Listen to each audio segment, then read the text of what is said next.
Off we go on a Tuesday evening, gentlemen. It's the 4th of November, about 4 hours really to the minute since the trade deadline passed, and we've got a lot to discuss as we wrap this entire thing up and hopefully give some analysis and get some good perspective on what took place today and really several weeks ago now when the Ravens got this entire thing started when they went and acquired Alohi Gilman in exchange for Odafe Owe, and there was obviously a pick swap in there as well. So welcome inside the collective. I'm Bobby Trossett, joined alongside Jeff Zaribek and Cole Jackson. We're live every single Tuesday for the foreseeable future at 8 o'clock Eastern. So thank you guys for being with us tonight. If you could like the video, subscribe on your way in, hit that notification bell. If you'd like to share a thought via super chat, we will get to as many as we possibly can tonight. But Jeff, I thought it'd be a good idea to kind of have you kick things off here, give your perspective on not just the last 24 hours or so, but as you start to look at it big picture, going back to the Gilman acquisition and how you just kind of view this thing from a high level in the job that Eric DeCosta's front office has done to date. Yeah, I mean, they made 3 trades, and that's kind of lost here.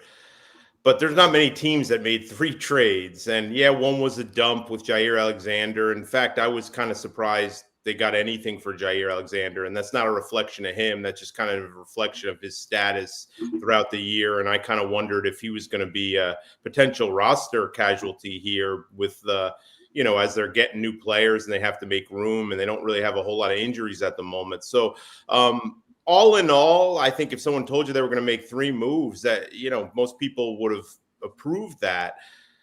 But I don't know. As we get a little removed from 4 p.m.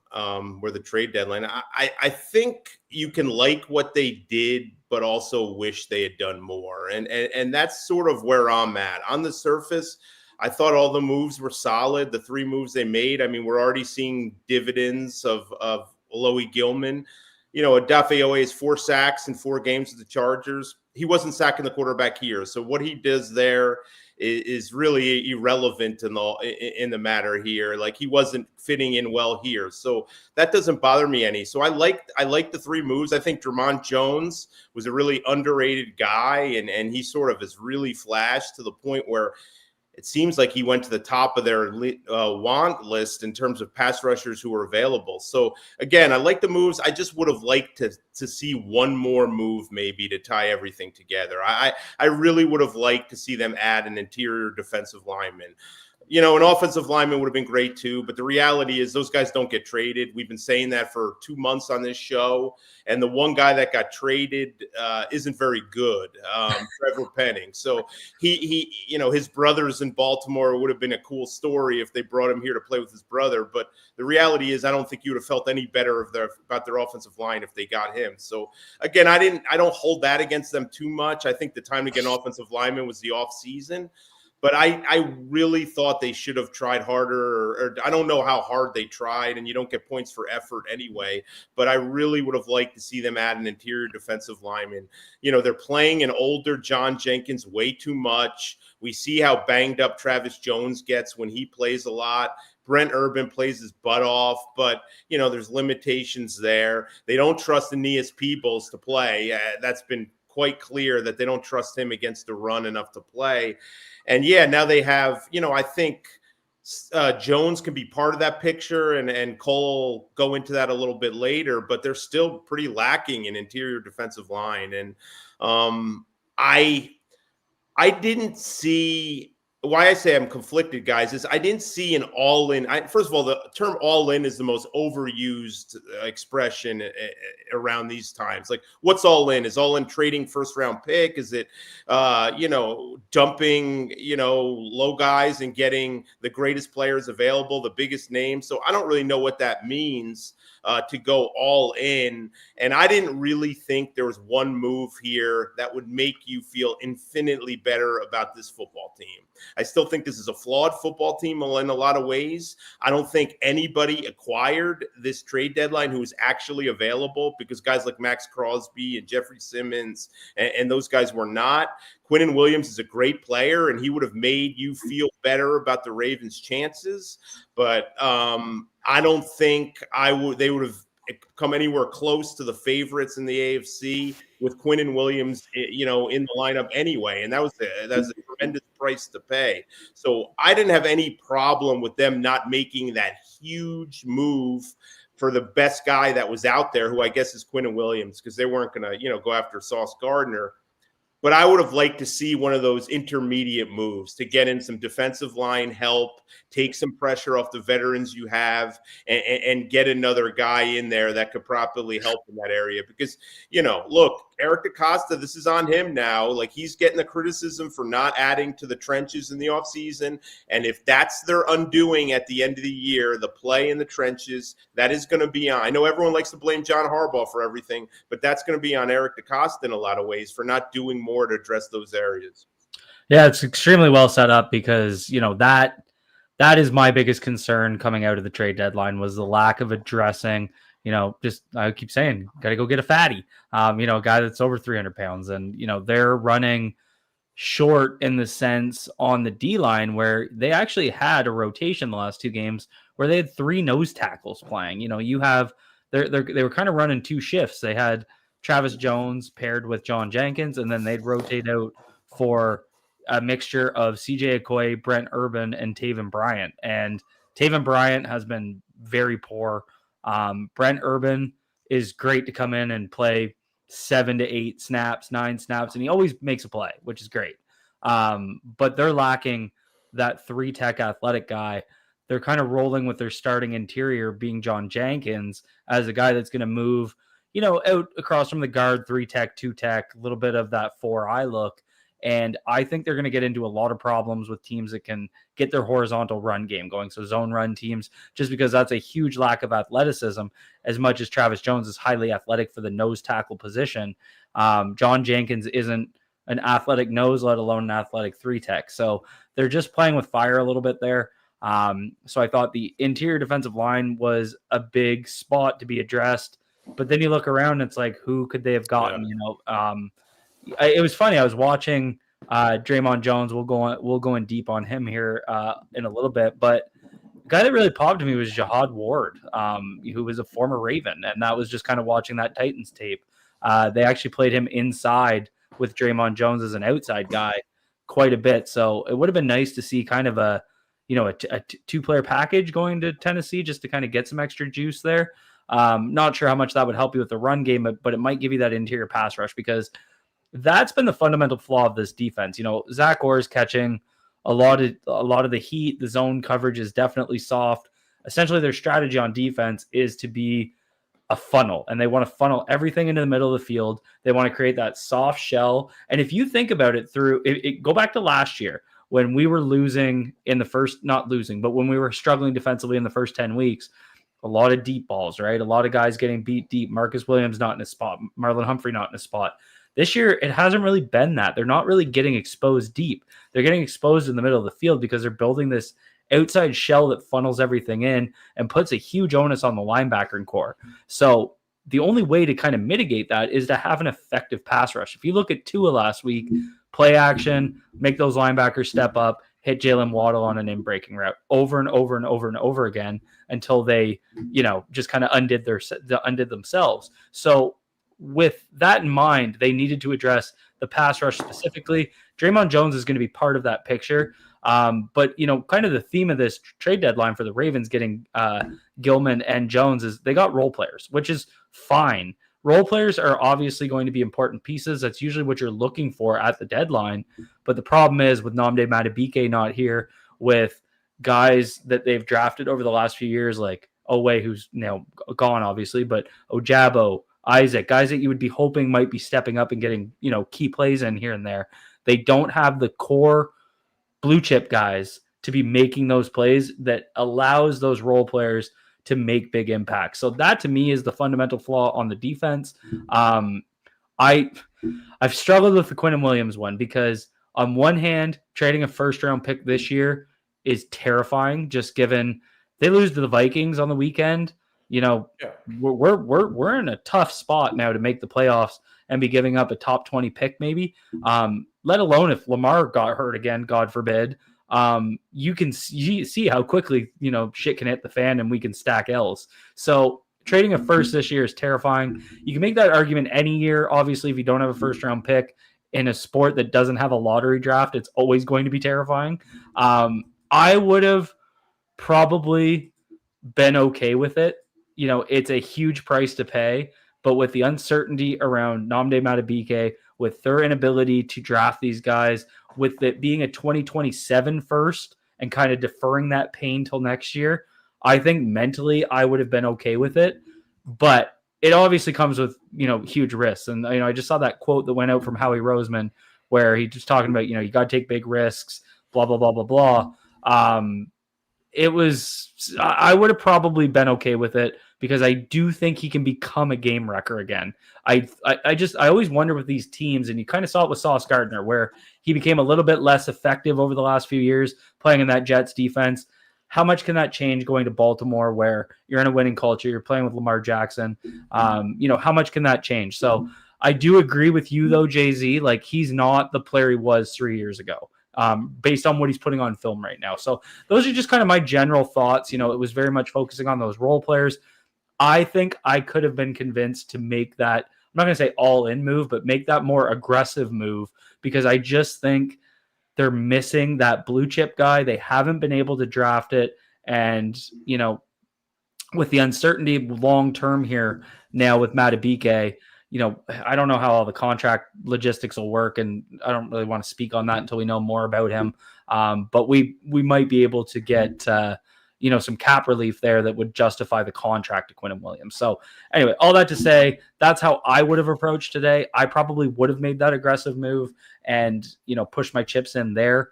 But, we know the Ravens don't trade first-round picks. So I hear you, Cole. I just don't feel that much better about their ability to get off the field late in a game when you're facing Josh Allen, when you're facing Patrick Mahomes, when you're facing Justin Herbert. I don't feel that much better with Quinnen Williams rushing from the inside than to warrant that price tag. And I agree with you. I mean, this team is operating with very little margin of error. Yeah, the 2 wins make you feel great.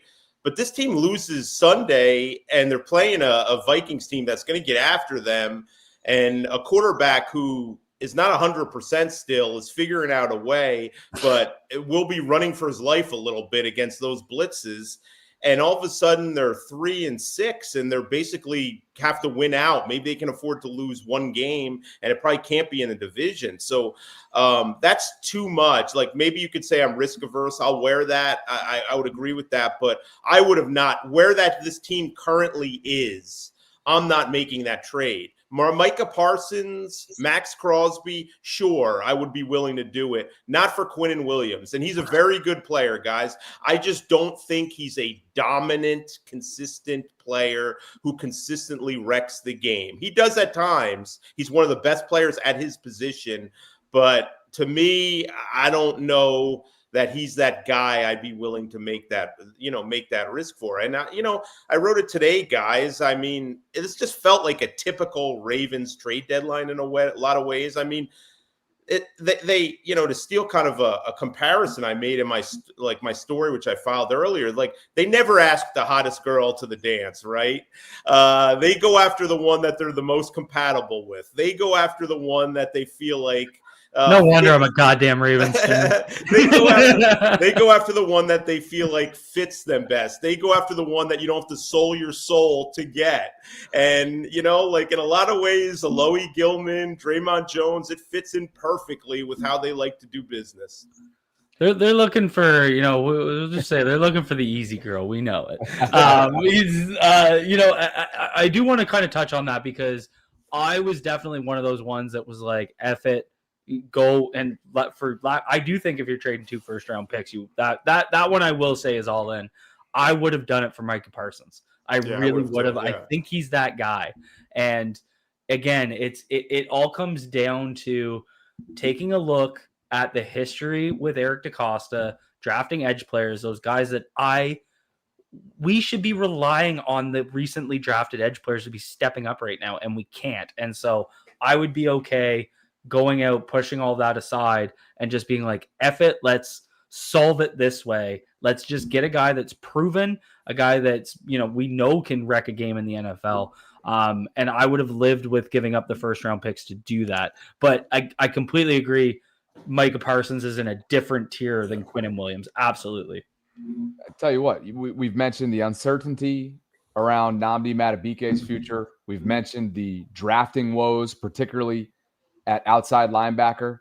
We learned earlier this week, we haven't mentioned it yet, that Broderick Washington underwent surgery. We learned just a couple weeks ago that Tavius Robinson will be down for the foreseeable future. Who's coming to save this team? They haven't replaced Michael Pierce, who retired at the end of last year. I mean, they got a lot of issues right now defensively, to both of your points. And moving forward, sure, you can hang your hat on over the last 3 weeks, which included at least one legit team, right? I mean, the Rams are a legit team. Yeah, they got probably a chance to come out of the NFC. Chicago, year. They're pretty good, but that's a team you need to beat at home. Absolutely. And granted, they put up a 47 burger against a team that gets paid too, but we all know the state of the Bengals defense. And I think we all know that Miami's going nowhere fast.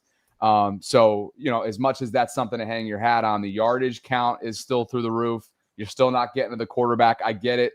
Tua's getting rid of the ball in 2.5 seconds or less. But as we've seen, it doesn't matter how quickly you get rid of the ball with this pressure or lack thereof that they're bringing. A lot of people weighing in via Super Chat to kick off tonight. Chef Trez says, Jeff, talk me off the ledge. How is it that EDC made a blockbuster trade for Roquan, which was a need, but we can't do the same for the trenches, but we can't do the same for the trenches now? And then he's trolling you with the hashtag Cole, the Los Angeles Dodgers. I love that. Thank you. Thank you very much. I mean, look, what did they trade for Roquan Smith? A second and a fifth? Second, yeah. Just a second? Or was a second, a fifth? Either way, who cares about a fifth? I know AJ Klein was in that deal too. And we miss him. Yeah, I mean, I think he got cut a week later from the Bears.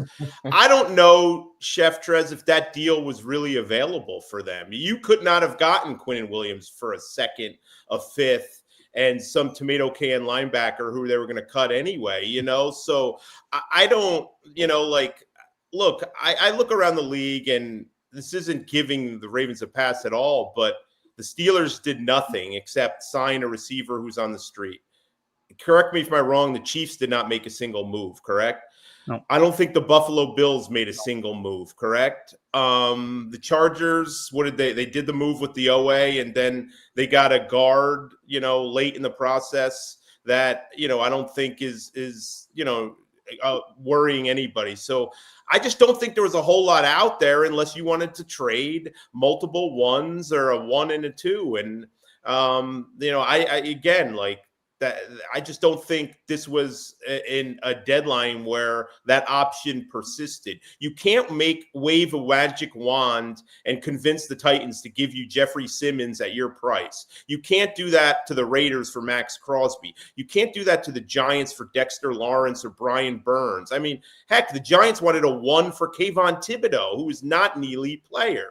I would think I would have done a 2 for Kayvon Thibodeau, but it wasn't going to get it done. So that's what I would say to that. I think the Roquan Smith thing was a kind of a perfect storm where the Bears really were looking to move on. Roquan was ready for a new challenge. He wasn't going to sign there. They weren't going anywhere, and they just it was an opportunity to get 2 decent picks back for him. But I don't know that option was available this trade deadline for the Ravens. I do think if you're looking at being talked off the ledge, I think the fact that we didn't see these trades happen that we're talking about, like why didn't we trade a second for, the position of need? At least when you look around the league and we didn't see that guy get traded. We didn't see that Roquan Smith type trade. You're basically comparing yourself to the Quinnen Williams trade, which again, I will hear that out for sure. But it's not like there was multiple ones, where it was like a second and a fourth or a third and a fifth or whatever it may be. So, I think the lack of action on some of these trades, which would have been more what we were looking at, that's how I'd talk you off the ledge if it were up to me, is just because I think Jay-Z's right. Like, it's not Madden. You can't just keep throwing assets in while that trade interest bar stacks up and then they'll just trade anybody. Teams have to be looking to trade these guys. And you look at a guy like a good example is Kevin Zeitler, right? Guy that I've been all over. We all know I love him, blah, blah, blah, blah, blah. they, as much as the Titans have him on a 1-year deal, they're a dumpster fire. They still drafted Cam Ward first overall. They don't want him getting hurt. So they, as much as it's great to get an asset back, is it worth getting a 5th-round pick that we all agree are kind of, quote unquote, not as useful because of they're so late in the draft, but they're giving up a guy that's going to keep their guy that they draft to be a franchise quarterback healthy. So, it's not like all these guys are just readily available. I don't think Calais Campbell wanted to leave Arizona this year. He went back to Arizona knowing that, he put statements out there. It's not that we're guessing on this. He put statements out there that he wanted to finish his career in Arizona. So I don't think he was looking to leave. If you want to criticize not getting Jadeveon Clowney when he was on the streets, I'm all for that. I had to laugh. Jason LaCanfora, we all know I don't like him, but he puts it out there today that, Calais Campbell was the biggest miss of the offseason and EDC sitting on his hands. Calais Campbell specifically said, I'm going home, started a foundation where all of his production's going into local Arizona charities. Like, he wants to finish his career in Arizona. Meanwhile, on Monday Night Football, you got Jadeveon Clowney, who was sitting on the street looking to play, dominating. It's like, let's be a little bit more clear with our narrative here. Clowney, I completely get. I think that would have been a really nice move. It was a crowded edge room at the time, but I think, we've learned pretty quickly that they weren't all that into Odafe Owe in the long term. So I think it would have made a lot more sense. But, it's all about finding the right criticism.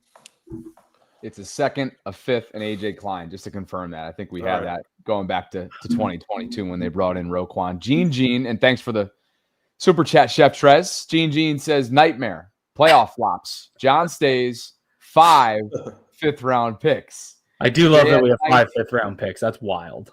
JS1919 says, not trying to be hyperbolic, and I should have expected this, but EDC is failing and failing time again. Not acquiring a guard or interior defensive lineman. Lamar isn't here forever. Hoarding 5th-round compensatory picks does nothing.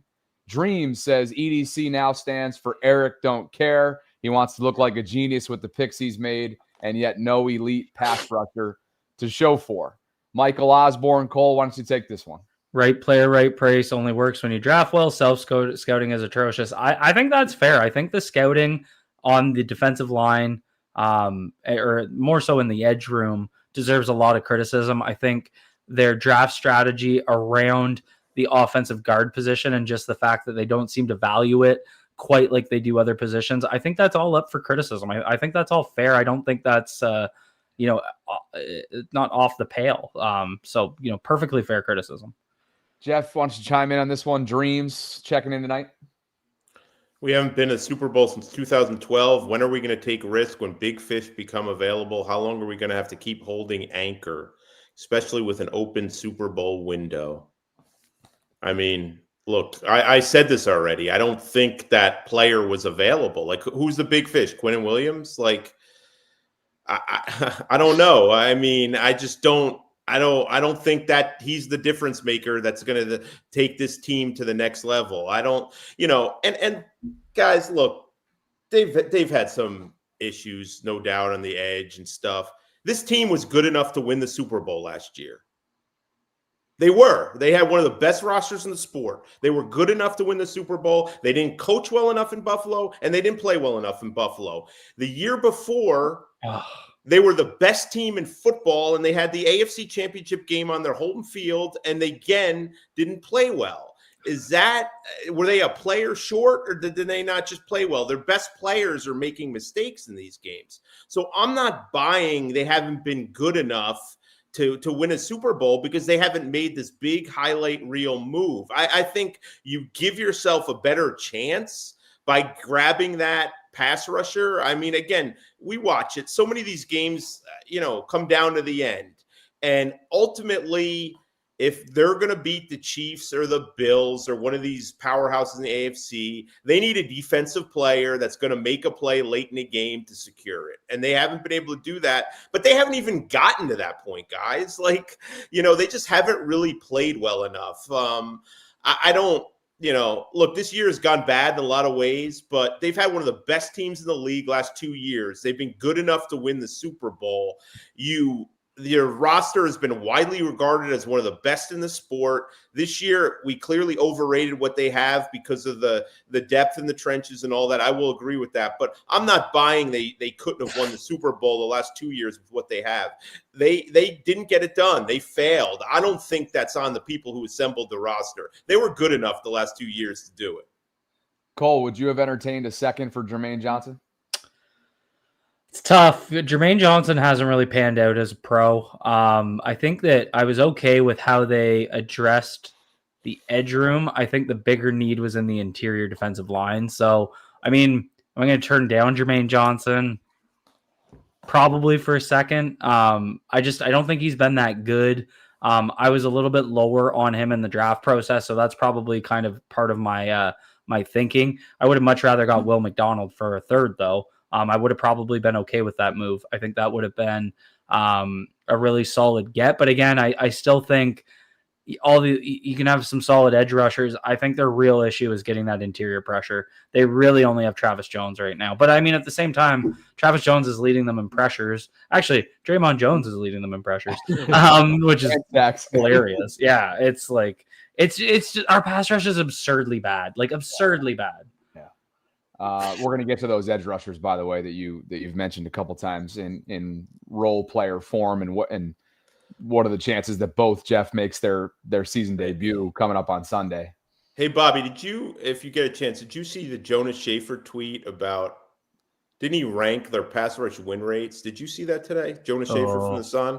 I haven't, but I'm happy to bring it in. Check it if you could find it. I think they have Kyle Van Noy dead last, last in the entire ranked. So David Ojabo in 23 pass rush reps on Thursday Night Football.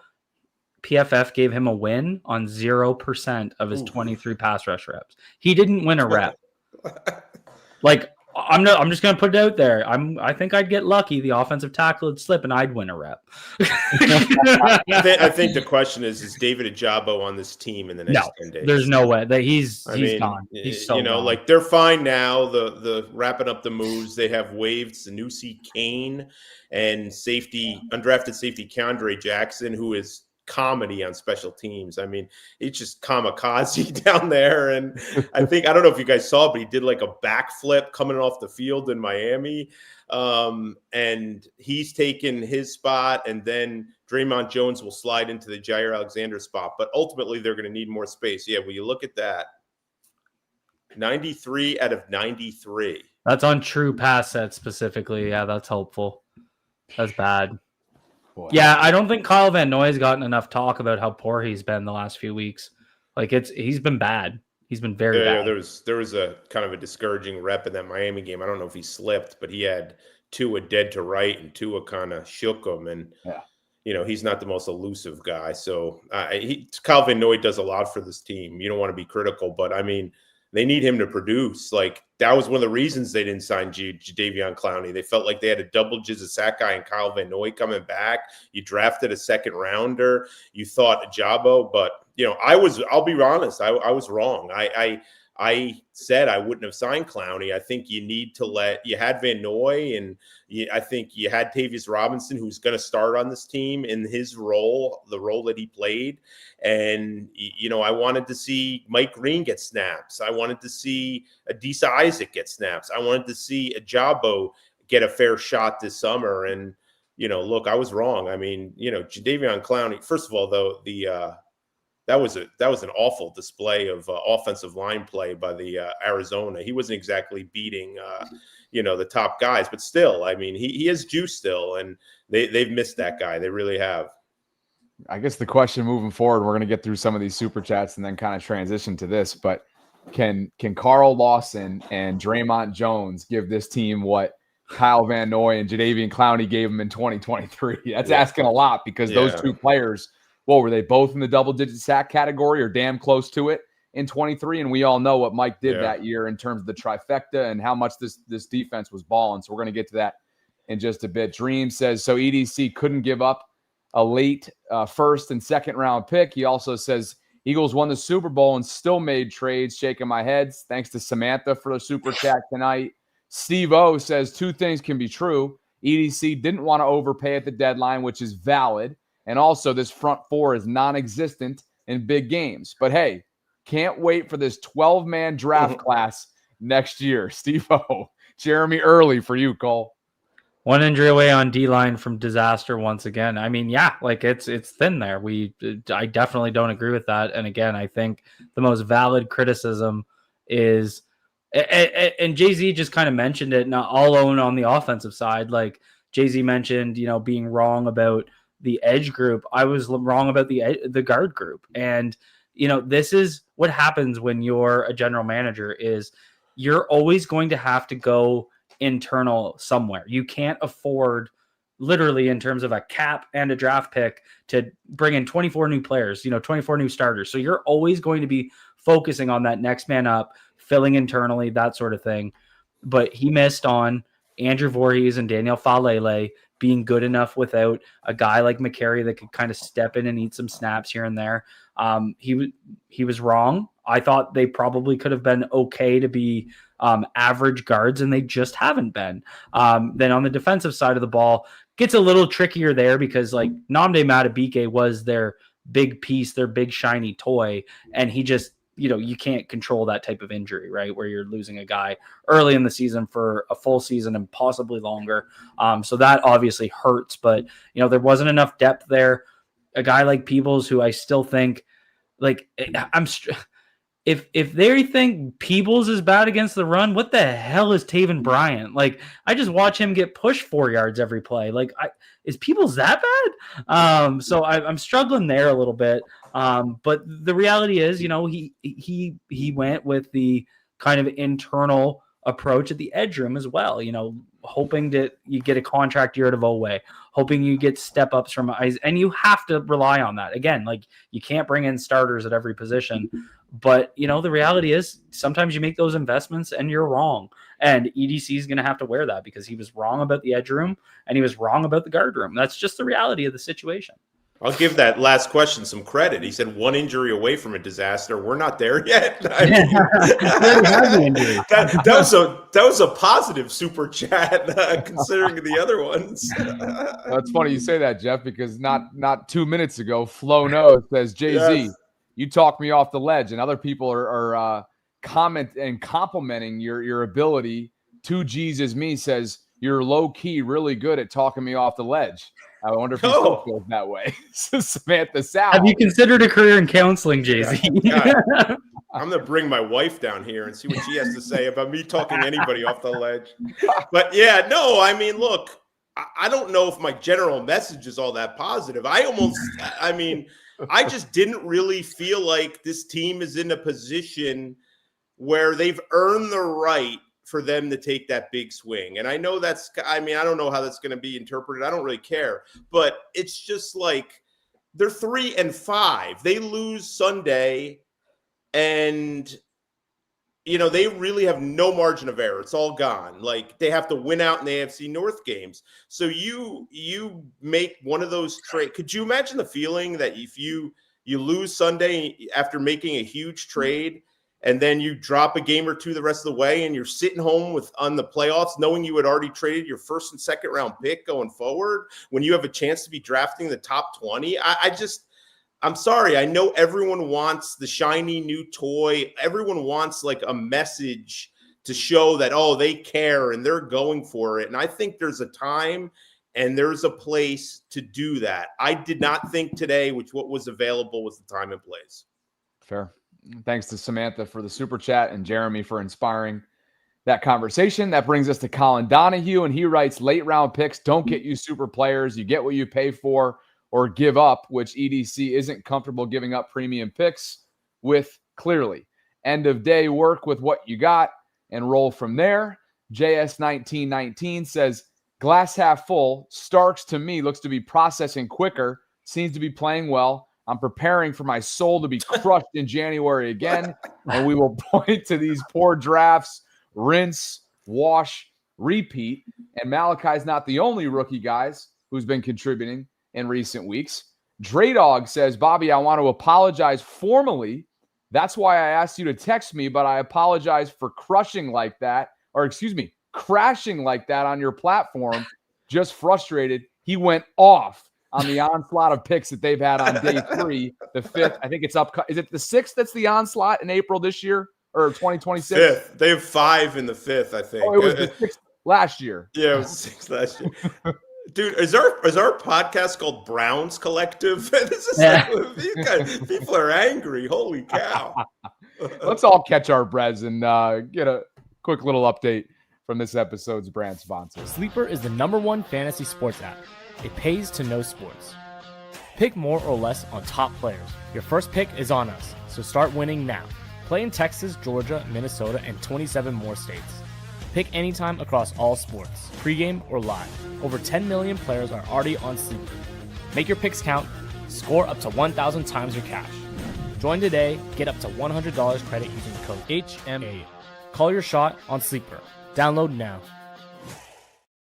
Special thanks to Sleeper for the continued support of the program. You can use that's promo code HMA, and you'll get up to a $100 match on your first deposit. Terms and conditions do apply.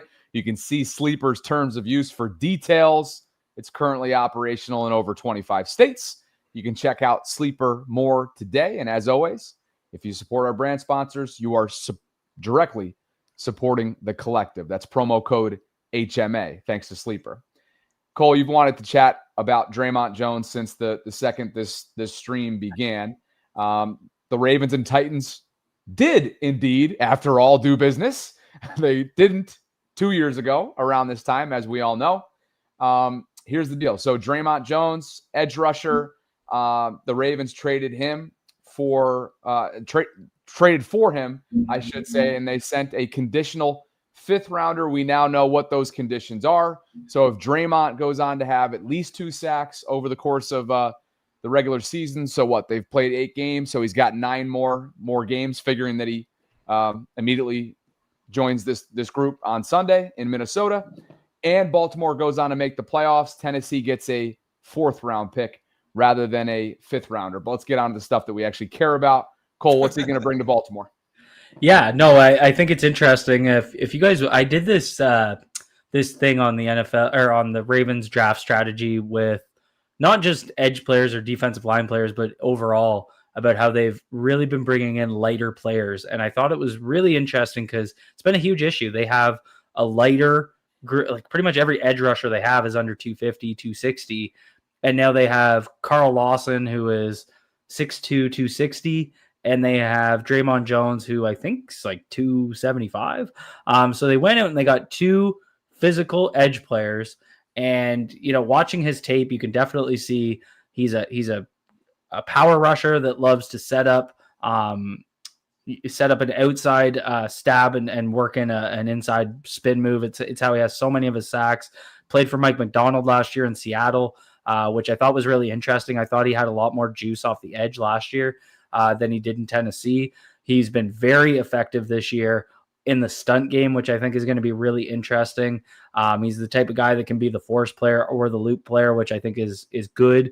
And I think one of my big takeaways is I think they need to try and find a way, especially as we get down the stretch, if they're stacking wins, at generating a pass rush off the stunt game rather than sim pressures, because you can see the way a quarterback like Tua, who's not very advanced, could pick apart those. Like anytime Mike Green dropped in coverage, Tua looked right for him just because he's inexperienced, right? And that's how they've taken advantage of some of these linebackers, up mugging the A gap and then dropping into coverage. So I'd like to see them do that a little bit more. I think Draymond Jones brings a completely different aspect, that he can be that kind of old school power rusher. He can run through a guy's face.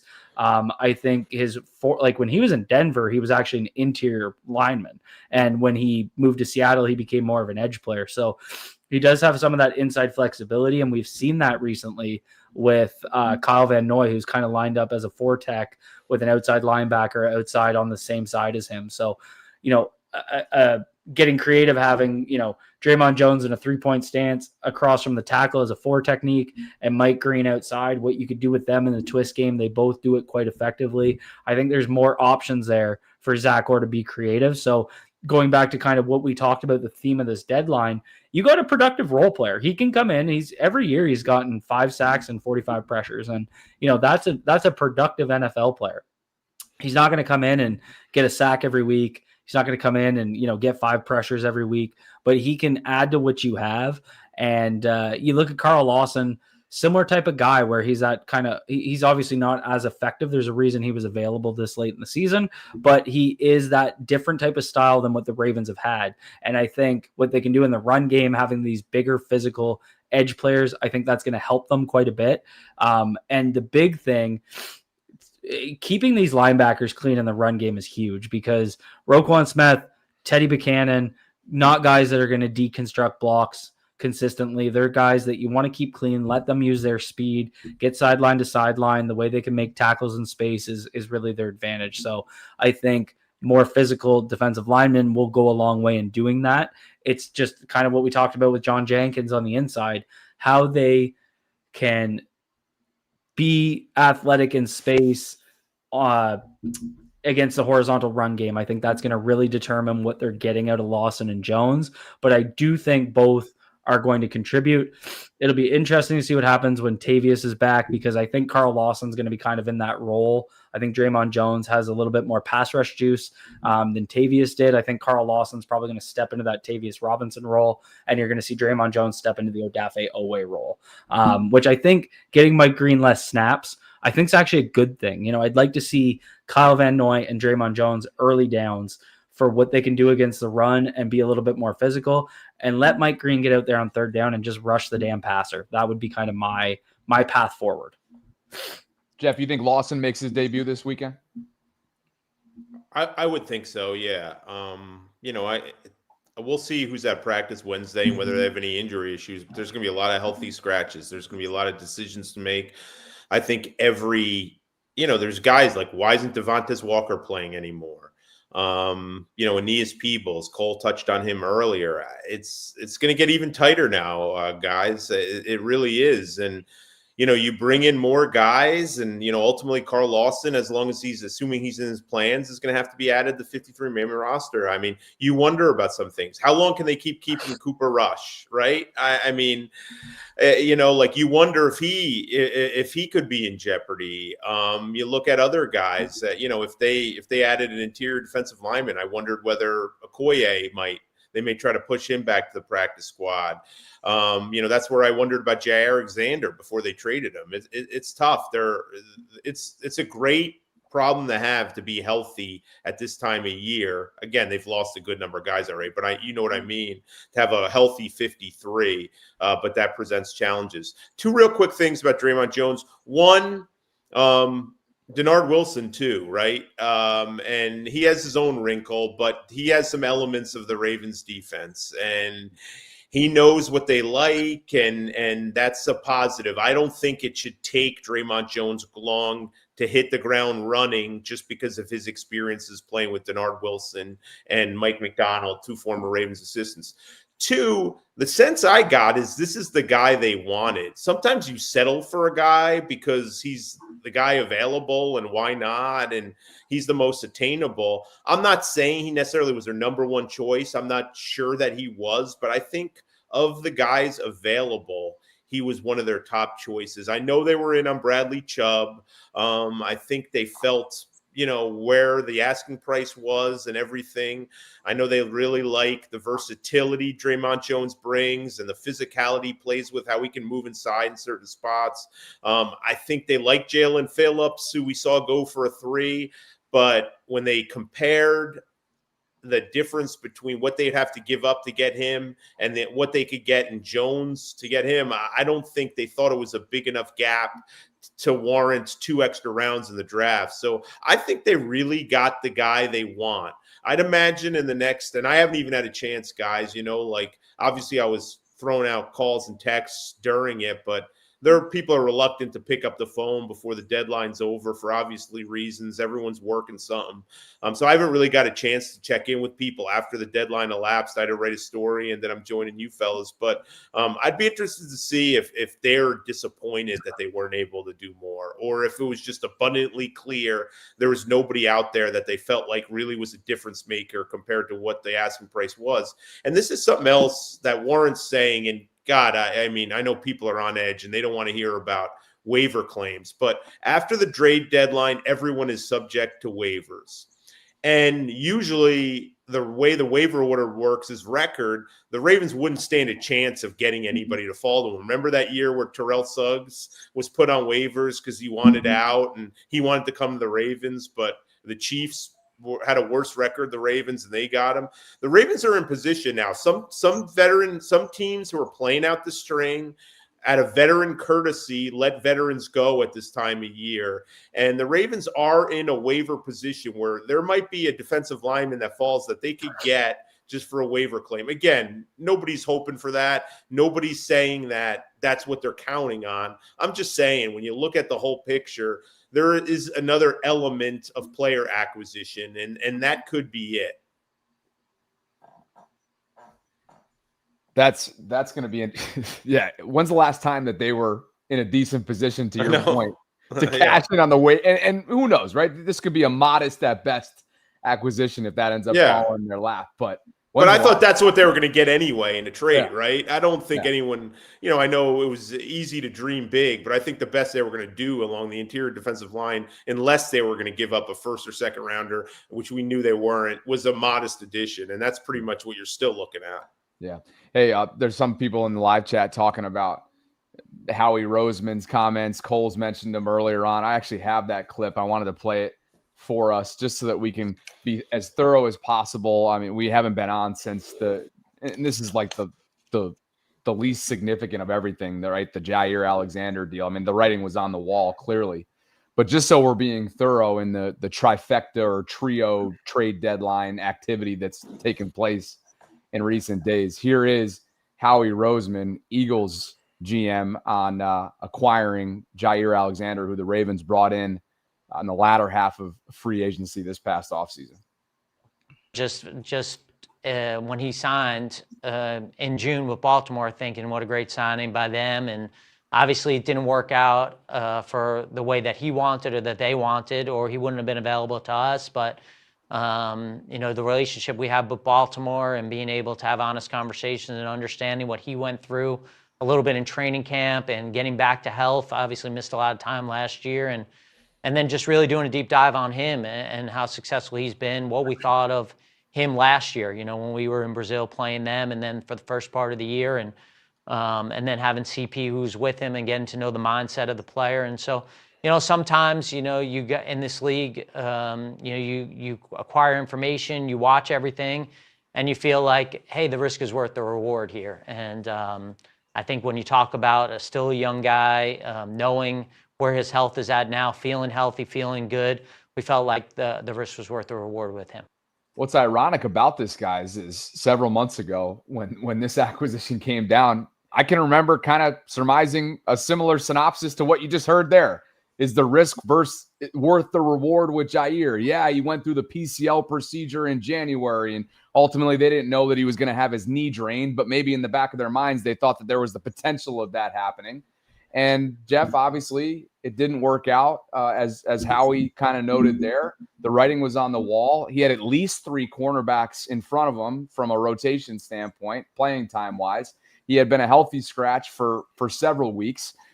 Did not have a role in special teams. So, maybe not the most significant part of this entire deadline, but any thoughts that you wanted to add on a very short-lived tenure in Baltimore for Jair?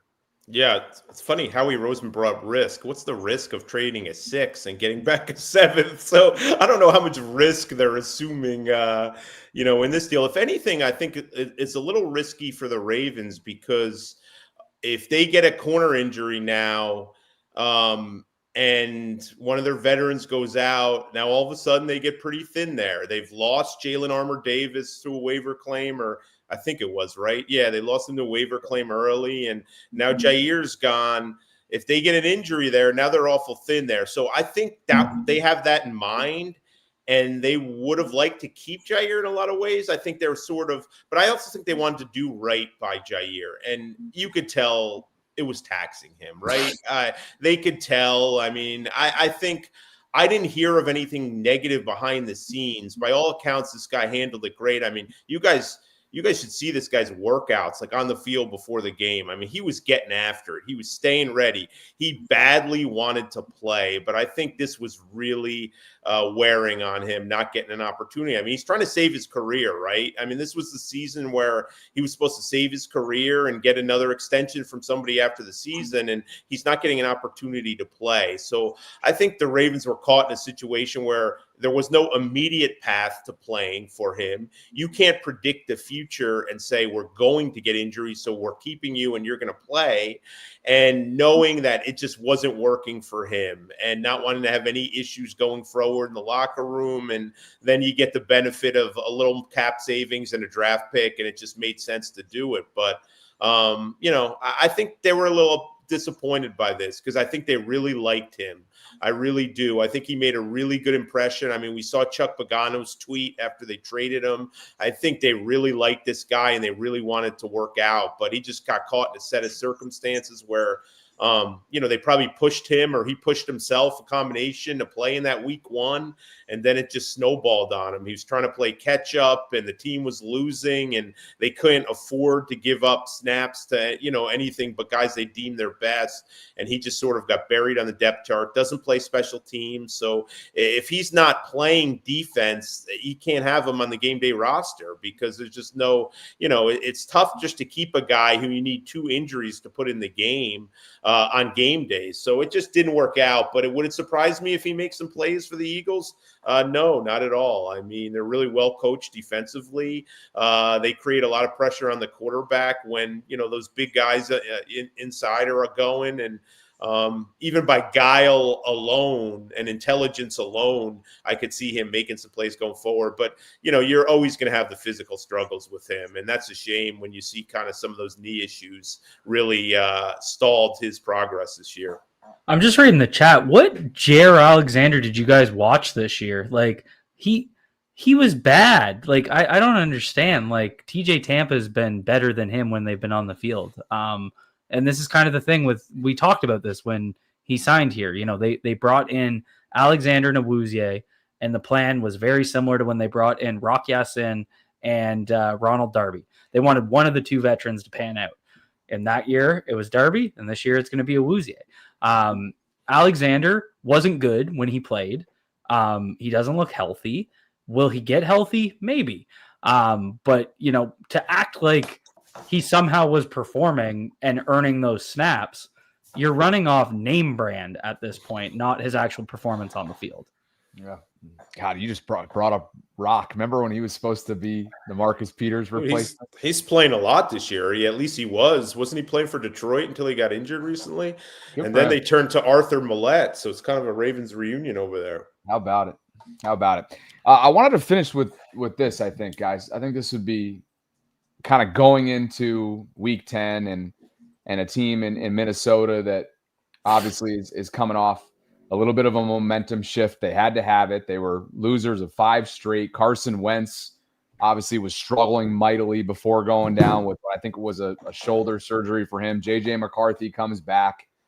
Doesn't do anything to wow you statistically, but makes the winning plays when need be, including a phenomenal touch pass there on 3rd down to Jalen Noel to kind of ice the game under 2 minutes. So it's going to be a Vikings team that is well coached.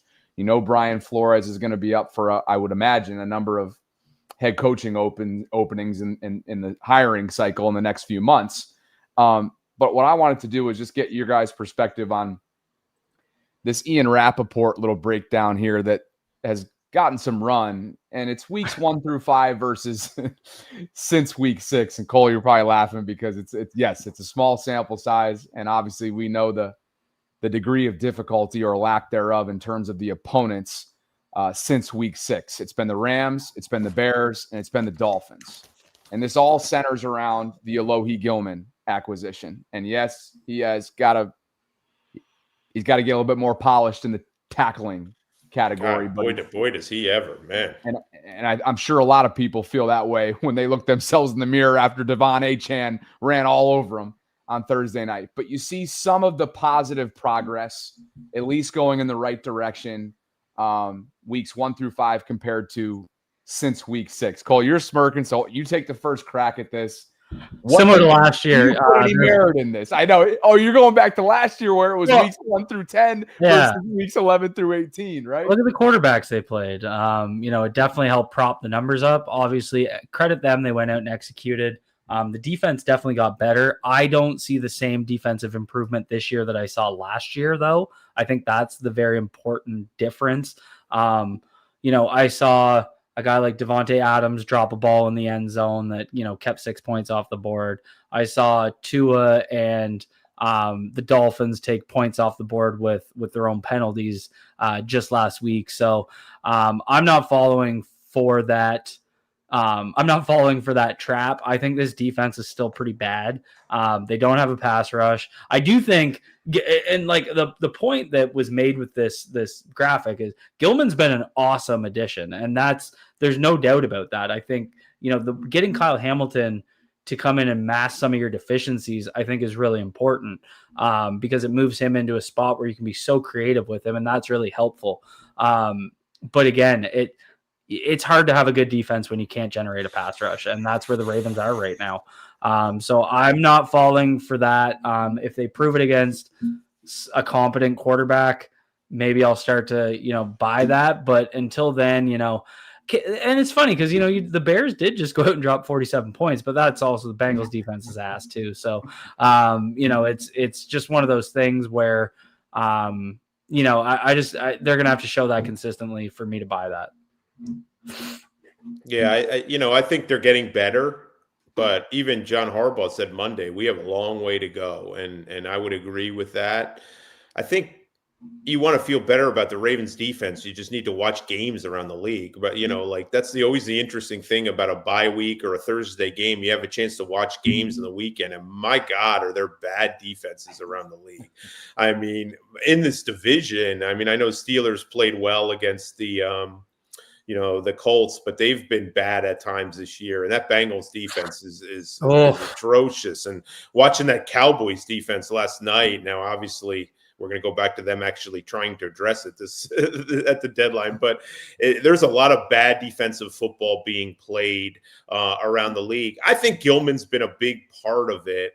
But I think Roquan Smith getting back and being healthy is a big part of it. I think Marlon Humphrey playing a little better and getting a little healthier is a part of it. I think the biggest thing, obviously, is Kyle Hamilton getting closer to the ball. And it's funny, guys. I think a lot of people on offense, they're always say, this team is so dependent on Lamar Jackson. It's like, Lamar, go out and hide all of our offensive flaws. It sure seems like that's the Kyle Hamilton ass these days on defense. Hey, Kyle, go out and save our run defense, our pass defense, and our pass rush in one fell swoop. And that guy's playing his ass off trying to do it all. Watching that guy fly around is worth the price of admission now on Sunday. So I think they're getting better. I think there's positives, but I don't think they're anywhere close to being good enough where you could have any confidence that they're going to be able to handle a really good team. This should be interesting. I don't think the Vikings are a really good offensive team. I think they have some really good pieces. I think they're dangerous, especially at home. Especially, it seems like, I'm not even comparing the two, but we saw the belief the Ravens played with when Huntley came in. And we saw even more belief when Lamar was back. You could tell they believe in J.J. McCarthy much more than Carson Wentz. And that impacts all three phases. So they're playing with a little more belief now. They got some juice after winning in Detroit. But man, I have a hard time not thinking about the defensive side of the ball against the Ravens offense. And all credit to Lamar Jackson. He had the best passer rating in the NFL this past week. He didn't look 100% to me. He didn't need to be. I didn't expect him to. I don't think we saw him once be Lamar and just let it fly and just let go. There was that one run where he picked it. Harbaugh called it the biggest play of the game. It was on a third down. I think it was 3rd and 6, and he got 13. He was also tackled from behind by a defensive lineman or a linebacker. I forgot who it was. So, and I think he said he didn't know who it was. He thought it was a defensive lineman. And he was just kind of coasting. But I don't think he's there yet 100%, which is understandable. I think he'll get better each week. I think the mini bye will be good for him. But man, they better figure something out on the offense, or this game could get ugly if they're just getting Lamar. And Flores is going to throw the house at him, and there's going to be no ambiguity to what they're going to try to do. That place is loud. If you get behind the sticks and make these silly mistakes or don't have positive plays on first down, you're playing right into their hands. It's going to be a long day. So they need to be really good on first down this week, and the offensive line needs to play their best game of the year. I know we seem to say that every week, but man, you got to protect Lamar this week and not let them pin their ears back and just send everybody every play. Good place to finish up, gentlemen. 2, 3, and 5 teams are in the hunt, according to this graphic right here, and the Ravens are one of them. So if the postseason were to start today, Indianapolis would have the top overall seed. That's the Indianapolis Colts that now have Sauce Gardner and 2 less first-round picks involved with their organization. Denver, New England, and Pittsburgh, your division leaders as we enter Week 10. So weird. If you told me this was going to be the playoff picture in Week 10, I would have called you crazy. And how many of those teams on that list made a trade of any significance today? Indianapolis, is that the only one? I mean, do you want to call the Chargers? No. Certainly not, right? Certainly not. I mean, look, that stinks what's happened to them. I mean, Joe Alt is a stud, and they already lost Rashawn Slater. And but yeah, no, I wouldn't call him a major addition.